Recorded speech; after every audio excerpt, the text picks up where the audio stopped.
এখন যারা ফেসবুক থেকে ইনকাম করতে চায় তারা ফেসবুকার, আর যারা ইমো থেকে ইনকাম করে তারা ইমো লাঞ্চার। কি আরে বলুন কি? ঠিক আছে, আসসালামু আলাইকুম, দিস ইজ বড় ভাই pro max, welcome back to my new video. Guys, আপনারা কিছুদিন ধরে দেখতেছেন যে মিরাজ আফ্রিদি আপনার লতিফ টাওয়ারে 40 লক্ষ টাকা খরচ করে সে সেলুন করেছে। এদিকে ঈশ্বর দিতে রোস্টার ফারাবি সে 40 লক্ষ টাকা খরচ করে সে বাড়ি করতেছে, কিন্তু তারা এত টাকা পাচ্ছে কোথায় সেটা খুঁজে বের করবো। Let's go. আচ্ছা ভাই, একটা পোস্ট আছে যে এই যে মিরাজ তো 40 লাখ টাকা দেবে আপনার, আপনার শুনলাম যে 40 লাখ টাকা খরচ করে নাকি বাড়ি করতেছে। আপনি টাকাগুলো পাচ্ছেন কোথায়?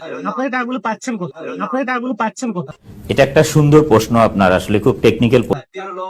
40 থেকে 40 লাখ টাকা বাড়ি করতেছে, 10 লাখ টাকা করে আর বাকি 30 লাখ ঢুকালে। টাকাগুলো কি ইউটিউব থেকে ইনকাম করতেছেন? আরে আল্লাহ, ইউটিউব টাকা দেয় না আমার, তাহলে ফেসবুক দেয়? ফেসবুকে দেয় না, পেজে আনপাবলিশ করে রাখি। এই হচ্ছে কথা বলা রাখে। এই মাসে আইছে কয়েক ডলার, কিন্তু সামনে মাসে তো নাই। তাহলে মাসে এক মাসে নাই। তাহলে ইনকামের মূল উৎস হচ্ছে ফেসবুক। বাড়িটা করা হচ্ছে ফেসবুকে টাকায়। তাহলে ইউটিউবে টাকা। এর ভিত্তি করে বলেন।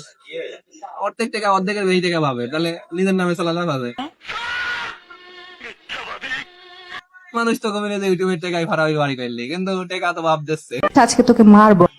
কত বছর কত সবাই ফেসবুকে ইউটিউবের দিকে চলে আসে, ঠিক আছে? কত আছে? 6,000 টাকা। আর কেউ আসেন না, 6,000 বলে দেন। এই হচ্ছে একটু বেশি আছে। 6,000 টাকা।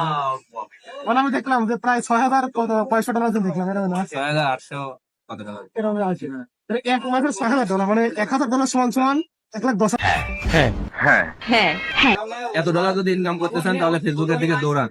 দৌড়ান, আসলে দৌড়ান, কারণ ফেসবুক এখন প্রচুর ডলার দিচ্ছে। মানে বিগত দিনের থেকে কিন্তু এখন ডলার বেশি দিচ্ছে, এখন ডলার বেশি দিচ্ছে। আর $6,000 মানে $1,000 সমান সমান 1,10,000। বড় কথা হচ্ছে, যারা বেকার আছেন তারা হৃদয়ের সাথে যোগাযোগ করেন, কিভাবে টাকা ইনকাম করতে হয় একদিনের ভিতরে, এক রাতের ভিতরে সেটি যাবে। তাহলে এখন যারা ফেসবুক থেকে ইনকাম করতে চায় তারা ফেসবুকার, আর যারা ইমো থেকে ইনকাম করে তারা ইমো লাঞ্চার। তারা ফেসবুকার, আর যারা ইমো থেকে ইনকাম করে তারা ইমো লাঞ্চার। শুকিয়ে লাল করে দেবো, নোংরামি বার করে দেবো। কথা ঠিক আছে, এখানে বিদায়। সবাই ভালো থাকবেন, সুস্থ থাকবেন, আল্লাহ হাফেজ। রোস্টার করে কাম যাতাই, মানে অলওয়েজ টাইম শুধু রোস্টে পড়ে থাকে। ভালো কথা মুখ দিয়ে বাড়াই না, সব মিথ্যে কথা বলে, একটা সত্যি কথা পায় না কিন্তু।